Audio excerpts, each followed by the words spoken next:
Hi, this is Evelyn Lopez. Welcome to Sustainability in Your Ear, the Earth911.com podcast for the week of October 1st, 2018. We are recording at the lovely... The Grand Moonyard Recording Studio in Tacoma, Washington. This week, we have a really interesting interview with Robert Lee of Rescuing Leftover Cuisine. So we're going to focus on food and food waste. And of course, we will answer your Earthling questions. So welcome, Mitch. I see you across the table from me in our lovely studio. How are you today? It's an avatar. It's an avatar. Okay. I'm doing well. You're not really here. It's a beautiful fall afternoon, and we're going to have a great show today. So I'm excited. That's good. Did you waste any food this morning? No, I eat so little that it doesn't even measure up. Wasted. Okay. All right. But I was confused by, once again, the recycling instructions at the Starbucks. It makes no sense. Yeah, I don't know what to say about that. So we're also joined today by two of our writers, Trey Granger and Sarah Lozanova. Trey, how are you today? I am lovely. How are you, Evelyn? I'm very good. And how are things in Arizona, where I assume you are today? They are warm, but not too bad. Oh, that sounds great. So did you waste any food this morning? I did not. Ooh. I made sure I ate everything I made. Good job. And Sarah, how are you today? I'm doing well. Thank you, Evelyn. Great. And are you also in Maine today, as usual? Yes, I am. Excellent. And how are things in Maine? Things are good. I actually had a little power outage last night due to a thunderstorm that we had. Yeah, that's kind of exciting. Heavy rain from is it post-Florence or is it just different rain? I'm not sure. We had another storm a couple of days ago that was more intense. And so I was a little surprised that we lost power for several hours. So how did your food usage go today? Did your kids eat all their breakfast? Yeah, they did. And I don't think I lost any food in the fridge from the power outage. Oh, yeah. That's always a difficulty. Good. The ice cream might not be in ice cream might be a little condition. Yeah, it might be a little melty. Yeah, I had quesadilla this morning, and I have to admit that I did scrape off moldy bits of cheese. And I'm not sure that's a bad thing. No, I think it's a good thing, but I did sort of pause thinking, can I do anything with moldy bits of cheese? But I think it just goes in the compost. I like where you're going with you're thinking these days. All right. I really like that. All right. Well, one of the things we're going to talk about today, we'll talk about it in a little bit, is a clip that Trey shared with us of John Oliver on last week tonight from July 19th, 2015. I don't know if we can put it up on our website. If we can. We'll link to it. We'll take a link to it. But it's at YouTube. If you want to search for Last Week Tonight, July 19th, 2015, John Oliver Food Waste. And we'll be talking about that because it gives a nice overview of some of the problems. But before we get into talking about our food waste stories, let's talk a little bit about surveys. Surveys. So we always do some surveys on the Earth911.com website. And this last week, our survey was, would you consider paying a recycling specialist to help you recycle better and haul your recyclables? So this is an interesting one.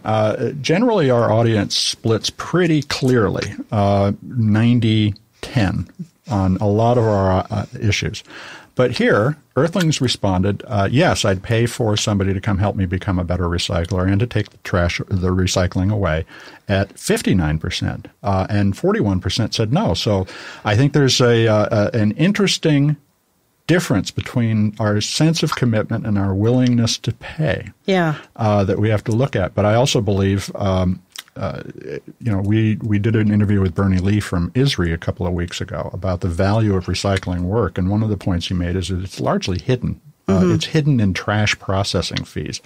And as we really address recycling separately from trash, that it's going to be clear what we're paying for recycling versus trash collection. And that's where I think the moment will come when they'll say, wow, the same 90-10 rates, I do want to pay for that kind of service because it's no longer costing me for the trash and it's a more efficient use of my money and I'll get a better recycled output. And, ultimately the question was designed to see whether or not people are willing to pay their part in the circular economy because they're working already pretty hard to clean up their recyclables, but to make sure that those recyclables get from their curbside to a specialized recycler versus remixed and messed up the way that the current single-stream system works, is something that we're going to be talking about maybe 2 years from now, but it's probably going to come. Yeah, I actually think that the question that you might have gotten a different percentage on would be if you had said something like, would you be willing to pay an additional fee on your garbage bill for some extra specialized recycling services? Because I think many people would say, yeah, I'm all for that. Or the extra specialized recycling service would reduce your trash bill, and ultimately there would be no change in your bill, but you'd be getting a different service. Yeah, that would be great. And that's kind of, we'll be talking with Robert Lee on the food challenge in a few minutes. His site is built on this volunteer system that people sign up and just do a few hours of work. And, that may be the way we solve our problems with recycling, because there are a lot of people, our audience, are sustainability and recycling enthusiasts who can spread the word by actually getting out there and helping people. Yeah, definitely. Definitely. Okay, well, this week's survey is how confident are you in your recycling knowledge? Well, as my experience at Starbucks once again proves, because it's never clear what paper they're talking about and all that, I'm not confident in my recycling experience or knowledge. And that's one of the reasons I actually would probably prefer to have somebody help me and get better at it. Yeah, I would actually pay someone to come to my house and help me go through and understand just to get better. Yeah. I mean, it would only be a one-time thing, probably. Yeah. Now, someone who would haul it all away, that might be great. A business, definitely, I think, should be interested in that kind of service. All right. Well, on to our interview then. So we're going to be talking with Robert Lee, who created RescuingLeftoverCuisine.org, and it started in New York City and spread to 16 cities so far. So let's take it to Robert.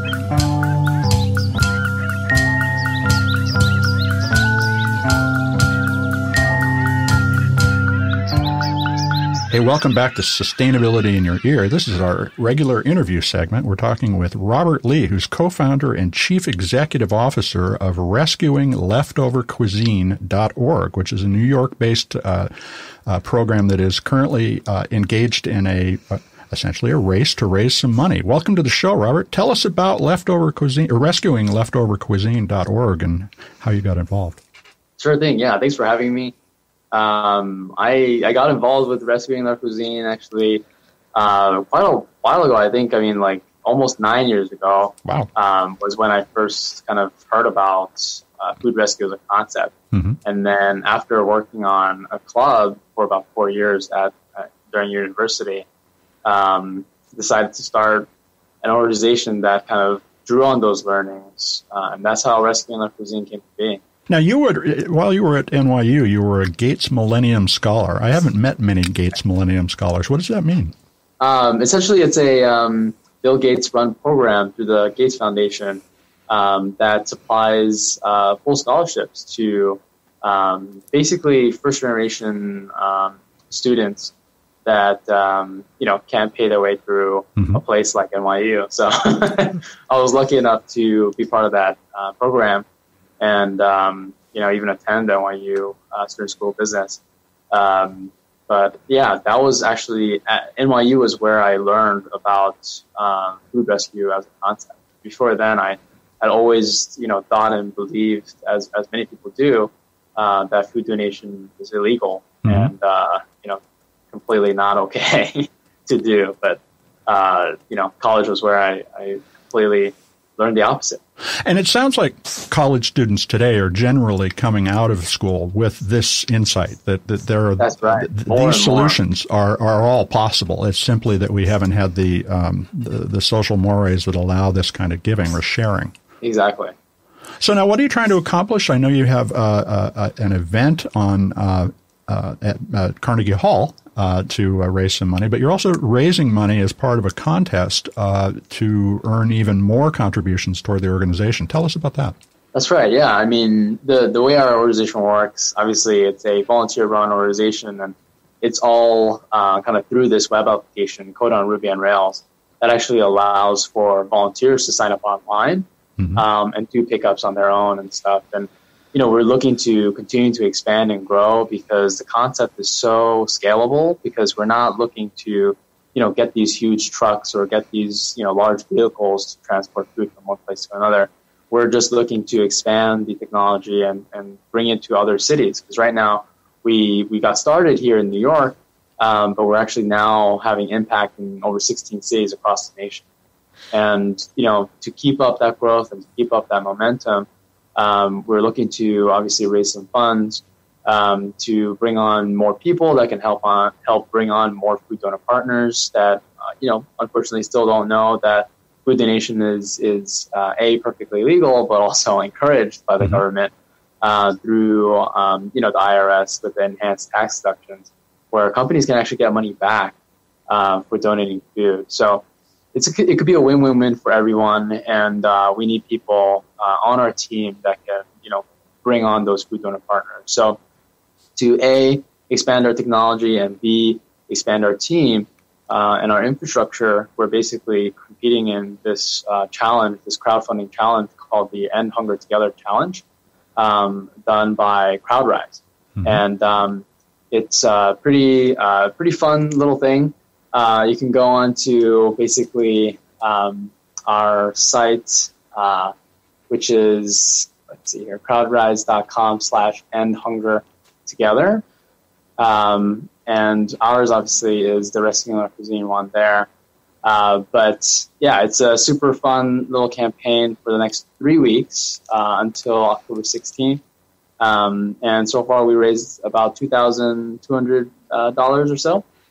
And then beyond that, this year is actually our 5th year anniversary. So it's kind of crazy to think because, I actually graduated college in 2013 and then worked at JP Morgan Asset Management for a little bit before working on this full time. But we're already at our 5-year mark, and it's remarkable how much we've grown and how much impact we've made. We've now rescued over 2.5 million pounds of food, or fed over 2 million meals for the food insecure, and diverted 300 tons of carbon emissions from landfill. So that's just great. Lots of great impact here. But at the 5-year mark now that we're here, we're doing a little bit of a larger event than we normally do. And on October 27th, one of our close friends and longtime supporters and his mother are actually doing a piano concert recital at Carnegie Hall. So we've raised so far $97,000 of a 100K goal, which means we're definitely going to be hopefully blowing past that number soon. And so our new goal will likely be probably shooting for the stars, $150,000 for our goal. But yeah, so far so good. Really excited about the momentum and growth here. Lots of exciting new campaigns that we're hoping to do in 2019 as well, and growing some campaigns that we've done in the past. For example, RLC Restaurant Week, where we ask our supporters to eat at restaurants that are actually donating their excess food and doing something about food waste, because we want to have consumers show that we care about this issue about where their excess food is going, and restaurants are not going to join a program like Rescuing Our Cuisine until they know that their consumers also care and will eat and choose to eat at restaurants that only that do something about it. So, Robert, let me ask you some questions about the program. Sure. How many cities do you have the Rescuing Leftover Cuisine in? Currently 16. Okay. And if I wanted to volunteer, what would that look like? What would I actually be doing? Yeah, it's super easy. To actually start off as a volunteer, you can begin by going to our website at rescuingleftovercuisine.org. And there's a volunteer tab where you can essentially learn about volunteering, what that entails, watch a video about some people volunteering.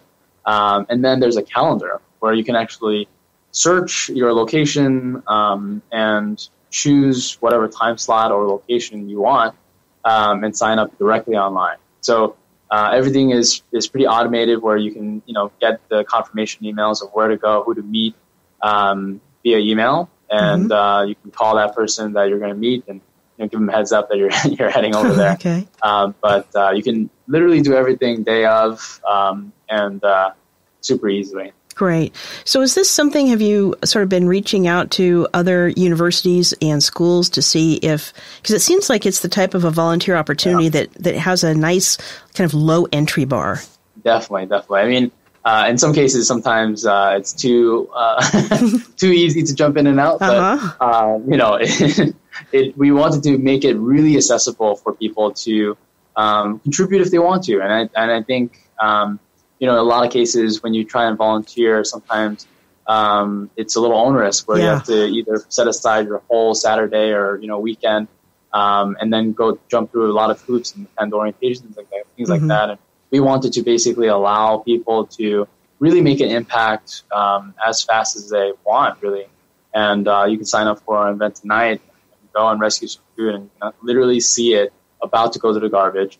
And you can literally bring it to a homeless shelter where you see the line of people outside that are going to eat that food right there and right that night. So, it's a super low barriers entry event, and a very impactful way to see what your time is actually. Oh, that's great. So at the 5-year mark, looking back, is there something that you wish you'd known at the beginning or something you might have done differently? Oh, God, there's so many. Okay. I think, I think number one is probably just, I think this is a common mistake for people that are, really passionate about what they're doing. I think for me personally, I struggled with letting go of doing the pickups all the time myself, and, moving more to a role where, I was bringing on new growth and bringing on new partners and new volunteers and that kind of thing. And then moving on beyond that now to a fundraising role to help support that even further. And then now managing a team of people that, bring on the volunteers and bring on the partners and things like that. So as time has progressed, I mean, I think I definitely could have done that sooner if I had that, mindset of, it's not just my backyard. It's not just New York City, not just this neighborhood. It's really, there's a demand for this all around the country. We still get applications and volunteers looking to volunteer. I'm sure, some of the listeners might go to our website and realize that there's not a branch in their area. And we are always open to people, reaching out to us and creating a branch, because honestly, that's how I started. Just a passionate, person looking to try and make an impact in the community. And, all of our 16 cities that we're in were started by branch leaders that were basically the same way. So anybody can jump in and just start this. That's right. We provide the guidance and help and along the way, and any tips that we've kind of accumulated over the past 5 years, we pass on. Allow people to use our resources like our technology and things like that. Well, that's a question I wanted to ask.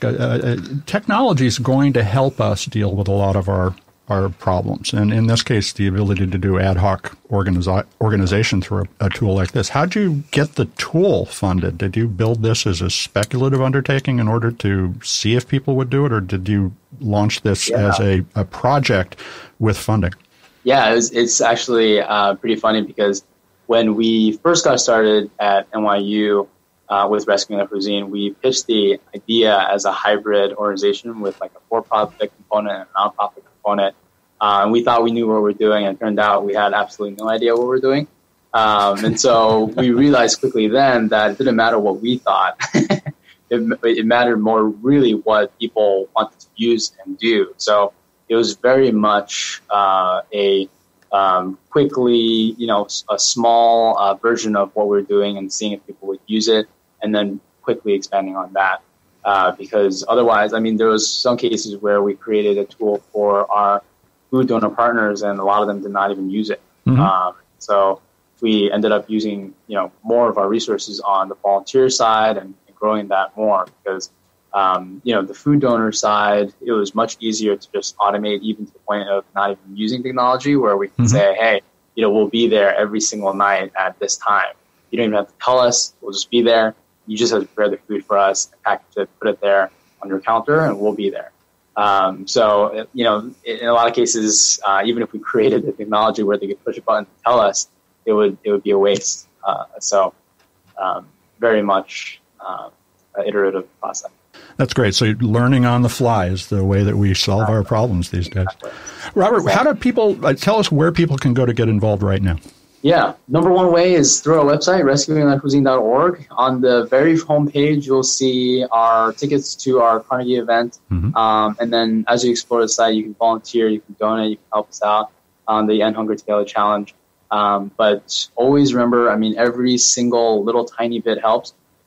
We got started here in New York City because, existing organizations had minimum pound requirements where they used large trucks and they just would not go by for food donations below 100 pounds of food.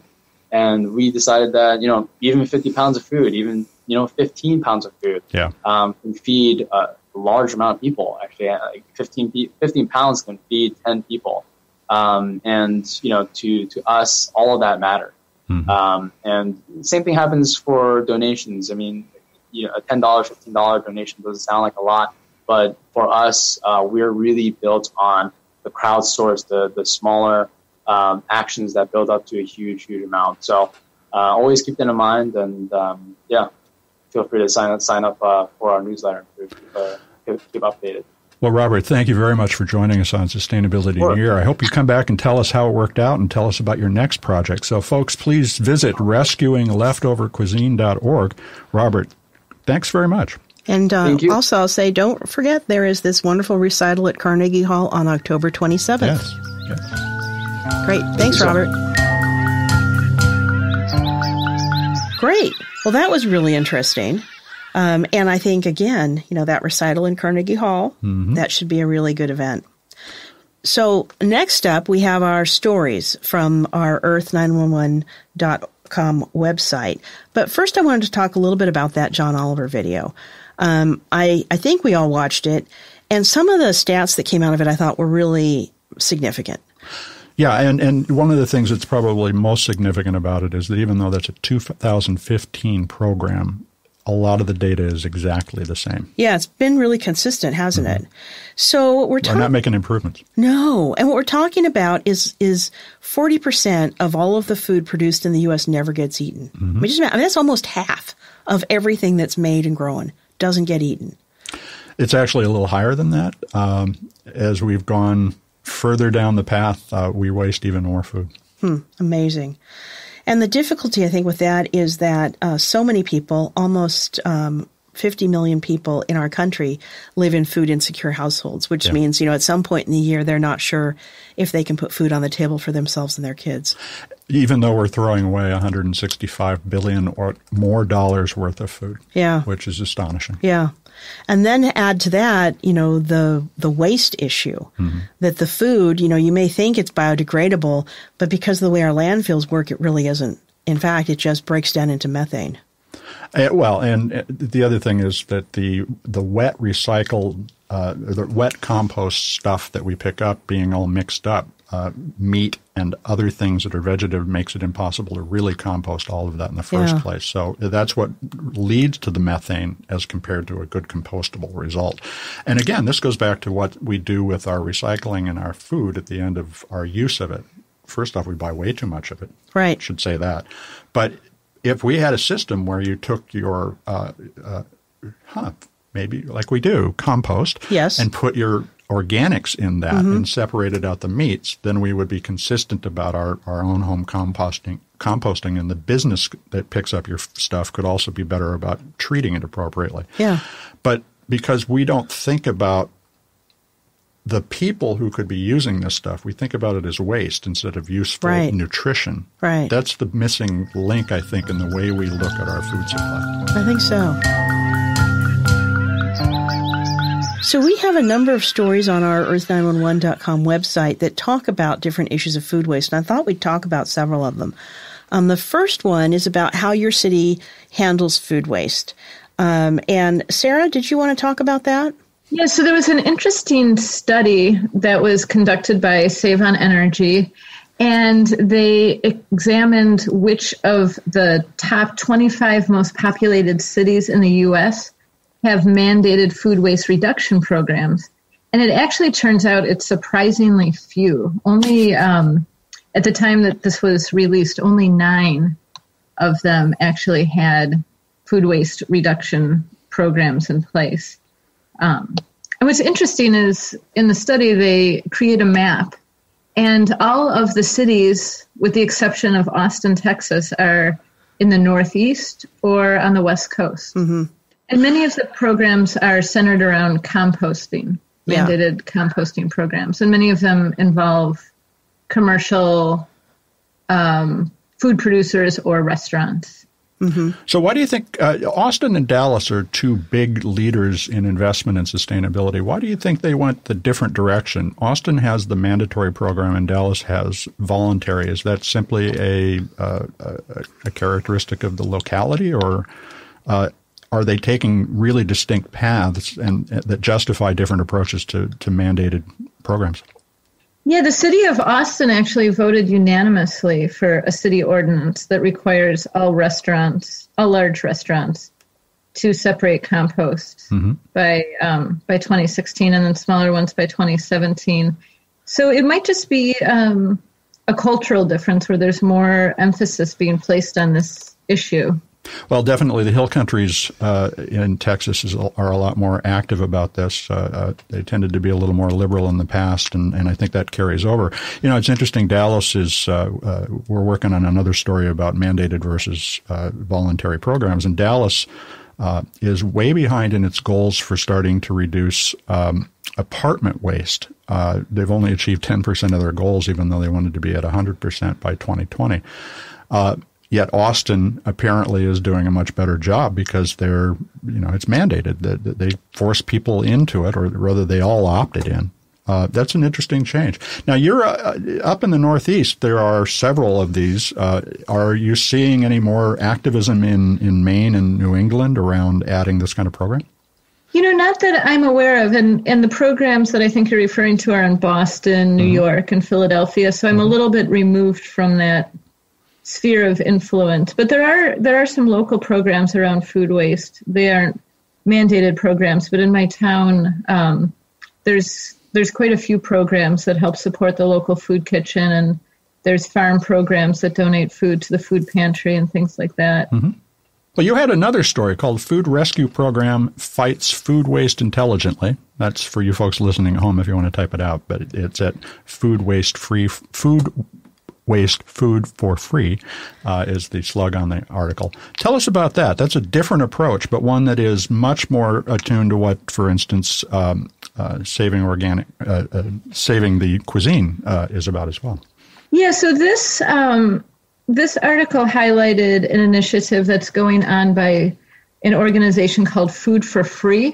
Mm-hmm. And what's exciting about their approach is they were really looking at food waste in cafeterias, corporate cafeterias and universities.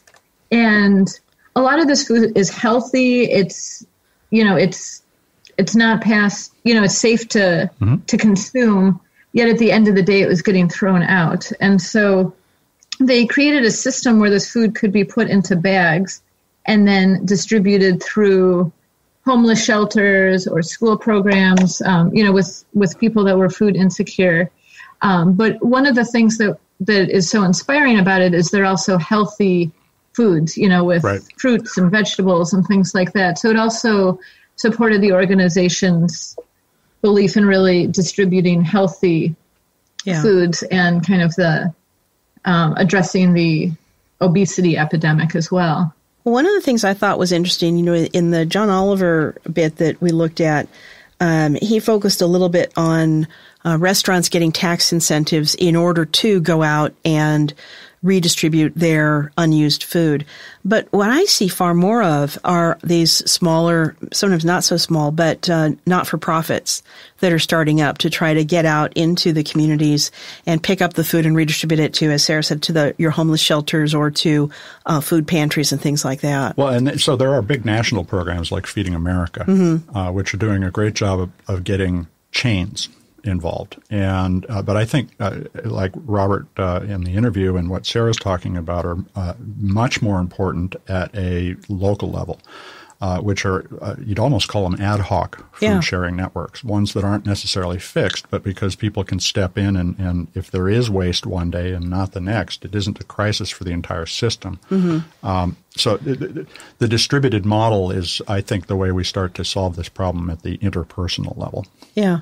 I think it's really Another interesting trend, I spoke with the executive director a couple of years ago, and she said that when these cafeterias were getting involved, at first they had far larger quantities of donations, and that it actually tapered down over time because they were also becoming a lot more aware of how much surplus food was being prepared.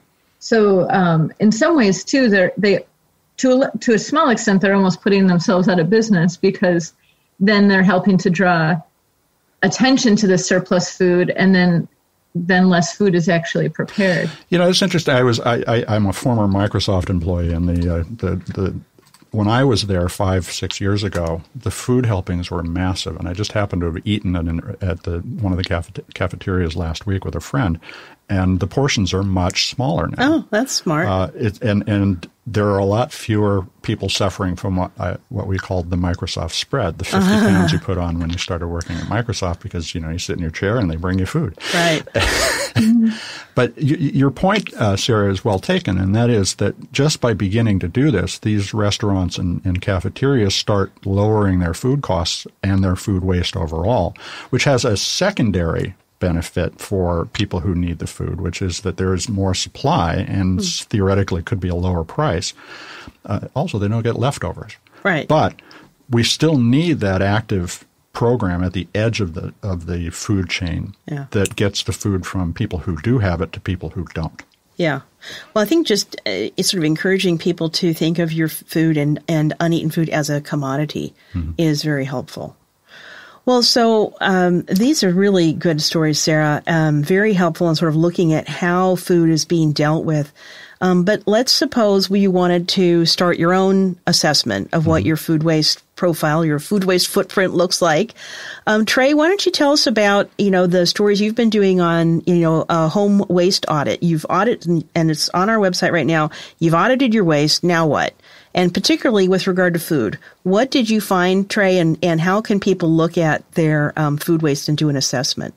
So, it was a 2-part series that I wrote when I conducted my own waste audit. And I talked a little bit on our last podcast about part 1. There were 150 items that I had accumulated over a week, which is probably less than the average household. I tend to consume most of what I buy and don't waste a lot. But 77 of those could go in the recycling bin, and the rest, a lot of it was food waste. I mean, it's a situation where I actually make a conscious choice, because I'm so aware of food waste, to buy more frozen food and fruits and vegetables, knowing that I won't have to worry about peeling it. I won't have to worry about any sort of cores going in the garbage, and it will also last longer. So unfortunately, the trade-off is that you have to get rid of that packaging in the garbage.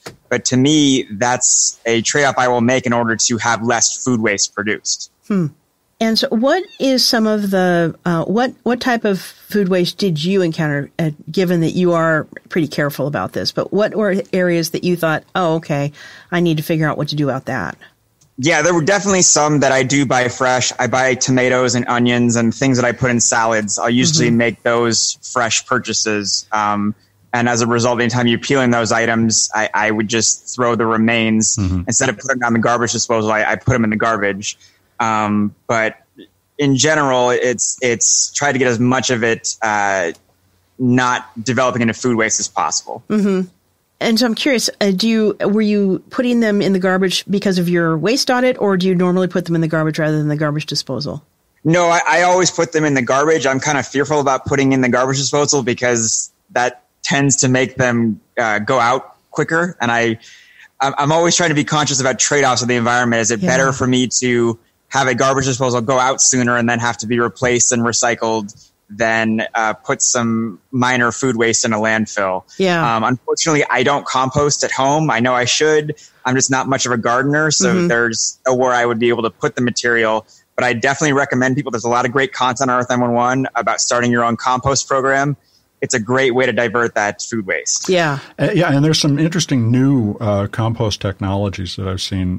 Some things on Kickstarter that are showing up that use a barrel with water, and so you don't get a hard compost, you get The liquid tea, compost your tea. compost tea, yeah. And these things are basically on automatic, which makes them really interesting. But what I hear you saying, Trey, is that pre-cycling is really where you have most of your success, because as you looked at your food or your waste audit, you described a number of things that you realized you could spend less on too. Mm-hmm. Yes, I try to target the outer areas of the supermarket when I shop, because those tend to have more recyclable packaging in my experience, and probably everyone's cities will differ. But it's all about, for me, knowing what goes in my bin and what I have to throw away. And I might pay a little more to buy a product that is recyclable versus not. And not necessarily 16 candy bars next time? Are you waste shaming, Mitch? Are you waste shaming? No, I'm sugar shaming. Hey, Halloween is coming up. I got to buy it for the kids. Come on now. Oh, yeah. Okay. Yeah. Halloween is very dangerous. So one other thing, Trey, in my neighborhood in Tacoma, our yard waste, so our garbage is 1 week it's your regular garbage and recycling, and the next week it's 2 yard waste bins. And you are encouraged. They give us all these little containers to put our food waste in the kitchen and dump them into our yard waste bin. So your yard waste is supposed to contain your food waste also. But I haven't really done that. And it's a combination of, I don't have a really good place to put the food waste container in my kitchen. So I haven't figured that out. And then we had such a hot summer. I was a little bit unsure if I wanted I'm okay with vegetation, but I didn't want to put, steak fat and things like that out in the food waste or in the yard waste bin for 2 weeks when it was really, really hot. So, cities are trying, but then you've got some consumer acceptance issues too, I think. Mm-hmm.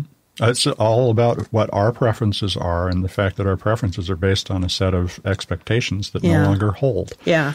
But I'll tell you, and food waste collection in general is a very new concept for cities. Mm-hmm. When Sarah was talking about that map earlier of cities, I lived in San Francisco until 2007, and there was no food waste collection. There was yard waste, but within the last 10 years, we've definitely seen that increase in food waste acceptance. Yeah. Well, and just awareness, let alone acceptance. I don't think people have really grokked the fullness, to use a Heinlein phrase, of how much we waste. And how frequently we waste it simply because something is not perfect looking. Because this is what a lot of half of the food that is wasted at the farm, because they think they won't be able to sell it at a premium price. It's got a blemish, it's got a bruise. Right. And that's a lot of the food that we should be directing right into the food relief programs, because it has been grown. And we could set up a tax program or an incentive program for those farmers to do that. Yeah. So the way that a community-supported agriculture system works could be modified to include a food support system that was offset by some sort of government support. Yeah. There's that new kind of food delivery service called Imperfect Produce that says that they are going out to the farms, gleaning all the imperfect produce, and then providing it like a CSA box every other week to homes. And I think, so the CSA model is probably what we'll see evolve. But it's going to be a model that includes not simply the agricultural, but the food volume management. Yeah. Right. So that, healthier portions, but then portions that are being set aside for use by people who would not otherwise have access to it. Yeah.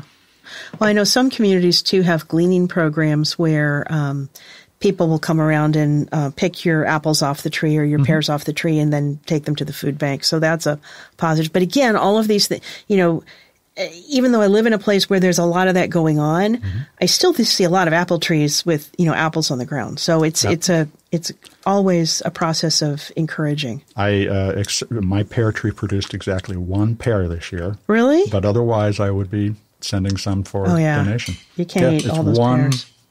Perfect pear. Huh. I don't know why. Wow. I'm going to take a picture of it.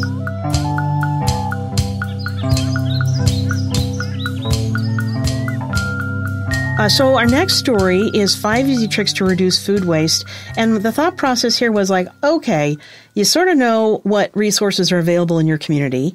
Maybe you've started some composting, which is excellent. You've audited your waste, so you know what you've got. Now, how can you reduce food waste? And there are quite a few really good tips in this article. It's on our website if you want to take a look at it. And here are a few of them. So the first one, I thought this was really excellent, is label a shelf in your refrigerator, eat me first.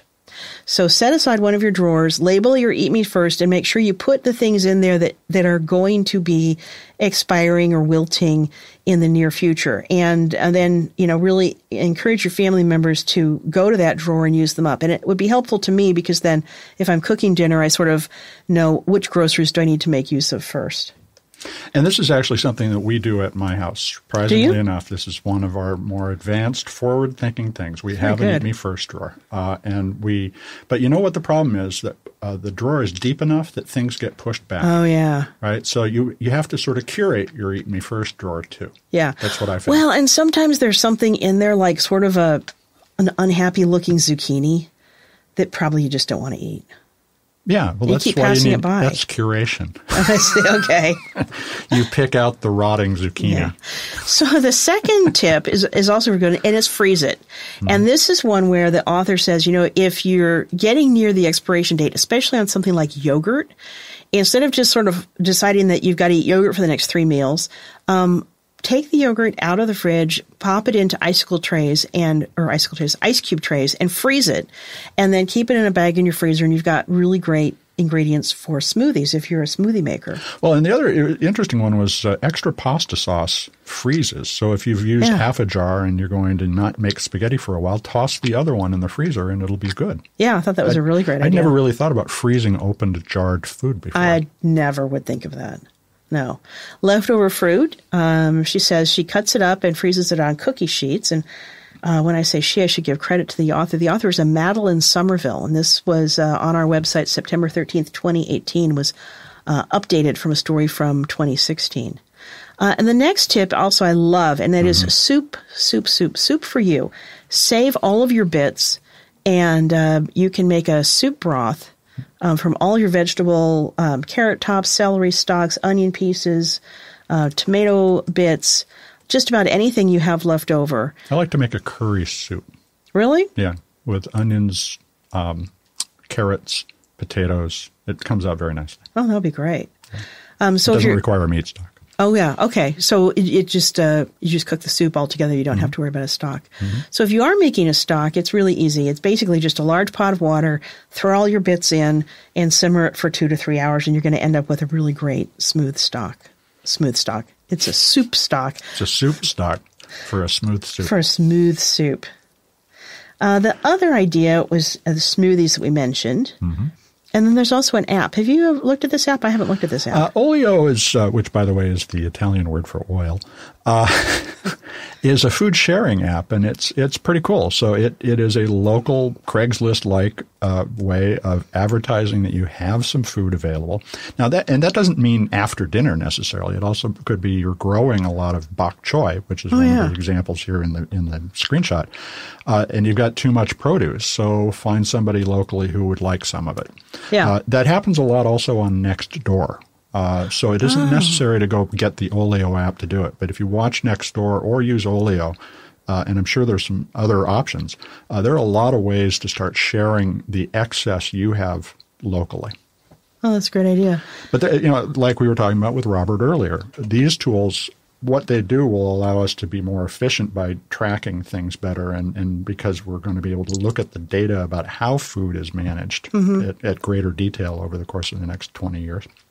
And I would also, on the topic of sharing, if you go out to dinner at a restaurant, if you know you don't have a big appetite, restaurants in America tend to produce larger portions of food. Yeah. So share with the person you're with, and it'll really reduce the amount you have to take home or the restaurant has to throw away. Right. Yeah. But the combination of technology allowing us to do that kind of stuff, which includes even, the meal apps that we use to track our calories, can start to give us sustainability feedback too. All of this data is something that we'll be able to use to better think about all of our food processes. And that's something that just didn't exist even 5 years ago. Right. So I think that's the kind of thinking that Trey just interjected with as well is think more about sharing, think more about splitting your huge portions. My wife and I have stopped ordering 2 breakfasts when we go to our favorite breakfast place and just share one. Yeah. It's plenty of food for 2 people, and we don't leave anything. Right. That's really great. One of the little markets, actually it's about in between where you live and where I live, it's H&L Produce. Yeah. You know that? They have a shelf outdoor where they put their almost dead, it's their last chance shelf. And I started setting myself a challenge of going and finding things there that I can buy up and make into something. So I've been making my own tomato sauce and making my own roasted peppers and things like that. And I love that. And I talked to the market manager this summer, and she said it's really a boon for especially a lot of the immigrant communities will come there and really stock up on the last chance produce because it's 50 cents a pound, no matter what it is. And compared to the produce expectations they have as first generation Americans, even better than they could have gotten. Even better. Well, and actually it's riper than most of the produce that looks so shiny and bright because it is. That's the other source of food waste from produce is the stuff that you buy when it is not near ripe. Right. Peaches is a perfect example of this. Right. I love peaches, but you can never find one that's actually just normally ripe. It's always been frozen somewhere along, or at least cooled, and it's hard. Yeah. So then you put out 6, 2 of them rot. Right. And that's food waste. Right. We need to think about that kind of thing too. Absolutely. Well, Trey, anything else you wanted to add in? One thing I definitely would point out, if you guys haven't read it yet, another great article on the site right now. It was published September 20th. The 5 ways to reduce waste at your child's next birthday party. Oh, really good. Okay. You tend to use a lot for kids when it comes to diapers and napkins and all this stuff. So a great way if you can reduce waste at kids' birthday parties. Really good article. Oh, excellent. Good to know. Well, and the first of our Earthling questions today is also one I want to toss to you, Trey, because it involves what I think might be a dangerous practice. So Bruce in Carrollton, Texas, wrote us on through feedback at Earth911.com, and this is what he had to say. Styrofoam egg cartons and other styrofoam products are a problem in landfills, I've read. I've seen online that styrofoam can be dissolved in acetone. Is it safe for landfills then? Trey, what do you think? Safe is a curious word there. I definitely would not recommend dissolving styrofoam in acetone. I think there are some great ways to choose alternative products or reuse it. I think there hasn't really been a science that proves that it's safe for the environment to do this. Well, and the other thing is that if it is in liquid acetone, you still have liquid acetone, which is a toxin in and of itself. And so you really haven't taken many steps towards convenient recycling or safe landfilling. You simply move the ball into somebody else's. Well, it's interesting, isn't it? I completely appreciate Bruce thinking this through and thinking, the bulk of the styrofoam is the problem. So if I dissolve it, does that take care of the problem? And it's like, in some ways it sounds like it should, but what you're probably doing is actually making a really hazardous material. Well, that's one of the things that we looked up when we got the question was, what do you get? Yeah. And it actually is an unstable element, or an unstable chemical. Yeah. And so because acetone in and of itself can ignite. Yeah. And so putting them together actually appeared to off-gas some things that you wouldn't want to breathe. Oh, man. So, Bruce, don't do this. Yeah, please, Bruce. We appreciate the question. The landfill is hopefully the final option for those products, but even styrofoam egg cartons could be donated to a craft store where they'll be reused. So think about some of those options instead. Well, and if you know someone who has some hens at home, then they're usually, I give all of my egg cartons to a friend who has chickens because she can always use those then she gives eggs to her friends and works fine. You might get eggs back. I wish. In the sharing economy. I know. Maybe get a little egg back. Okay, so let's go on to the next one before we get bitter about the eggs. Okay. All right. So second question from the Earthlings this week is it's actually a multi-person question. and it follows up on our pizza box mystery article, which Trey authored about how to recycle pizza boxes, which, of course, are contaminated with grease. So the question is, should pizza be delivered in a reusable container, and are there any options? And, in fact, there are a few options for reusable pizza containers. We'll get to those in just a second. The problem is that it means a cost for the delivery company or a pickup program, right, that would require them to come back and get the box at some point later. Either one of which may be a reasonable solution. We just don't know yet. But the other way to think about this is, are there ways for me to pick up a pizza in a box I hold? Oh. Instead of thinking of it purely as delivery. But if you're going to order a pizza these days, you should bring your own box. And so there's 3 that we found that we thought were interesting options. One's an Indiegogo project called Good News Reusable Pizza Box. That's Good News Reusable Pizza Box. And then there are a couple of actual products out there made by commercial ventures. One is dmsinnovation.com, and it's kind of an aluminum flying saucer that goes around your pizza and does both keeping it warm and protecting it like the box is designed to. And then finally, Greenbox NY, greenboxnewyork.com, is a maker of a reusable pizza delivery box, and their intent is for pizza delivery companies to use this. But again, I still don't know exactly how you get that box back for reuse unless somebody brings it in. What I think is, that when they come to the door, they have their pizza usually in an insulated carrier. Mm-hmm. And so if they gave to you or you bought whatever in advance, I want a pizza tray. Right. I'm going to keep it in my house, and every time I order pizza, you bring the, insulated thing in, and we open it, and I take the pizza out of there, out of a tray on there, and put it onto my tray. Well, except that box is made, that warmer box is made for the cardboard box. You could actually, I know. There's got to be some way. You could just carry in the reusable box. You treat it like a deposit program, right? Your pizza's $5 more if you don't give us a box back. Yeah, that's fair. And I hand you my empty box when you hand me the new box. And so if we did that, we would be getting rid of one of the biggest sources of contamination in the waste stream. Really? Yeah. That's amazing, isn't it? Pizza is, and Trey, chime in if you would. Pizza boxes are just a ubiquitous problem in curbside programs, are they not? Yeah, there's just not a lot of consistency over which cities accept them, which don't. So it's up to consumers to kind of determine that, and it's definitely a point of confusion. Yeah, and then the other thing is, and I've had this conversation with people, they say, well, I'll recycle my pizza box, but I tear the greasy parts off. Yeah. And other people don't tear the greasy parts off. Right. So there's just a bunch of different variables, like Trey said, that we don't have a standard system. But a standard system can be introduced on a model like we were describing, trade your box. Yeah. Well, I keep thinking that some of these things would be market attractive, that you could advertise saying, we're the only place that has a, reusable pizza box. And I believe in a few years, that's the kind of thing people will respond to strongly. Right now, it's a novelty. We're talking about it as though, could it happen? Right. The question is, who's going to make it happen? Mm-hmm. Interesting. Well, anything else for our program today, Mitch? It's we've had a lot of interesting stuff on Earth911. We talked about a number of them here.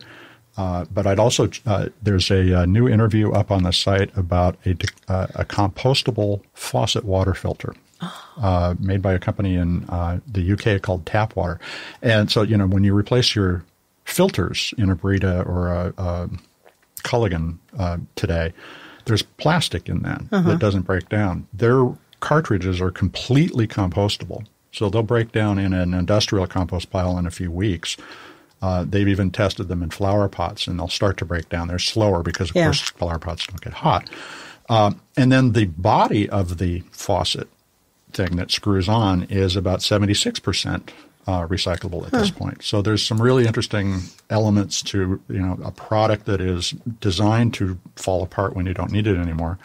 But they also have some cool stuff about, like a Bluetooth version that measures the water you're using. So it helps you keep hydrated, helps you understand how much you're saving and how many bottles of water you're not throwing away.